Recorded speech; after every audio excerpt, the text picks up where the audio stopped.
आपण काय बघणार आहे, आर्किमिडीज प्रिन्सिपल म्हणजे आर्किमिडीजचं तत्व काय होतं. ठीक आहे.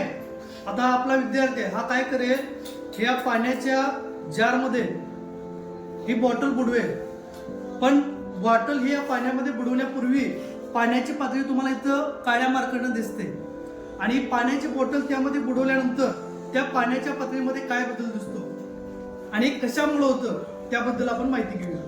ठीक आहे. आता विद्यार्थी या पाण्यामध्ये ही बाटली बुडवेल. तुम्हाला आता खाली पातळीमध्ये बदल झालेला दिसतोय बघा, दिसतोय का?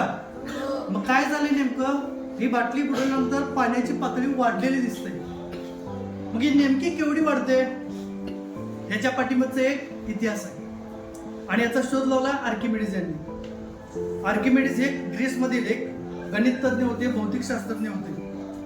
ज्यावेळेस ते आंघोळ करण्यासाठी बाथ टब मध्ये उतरले, ते बाथ टब मध्ये उतरल्यानंतर त्यांना लक्षात आलं की पाणी बाहेर पडलं आणि पाणी बाहेर पडल्यानंतर ते बाहेर ओरडत गेले, युरेका युरेका म्हणून. युरेका याचा अर्थ काय असतो, सापडलं सापडलं.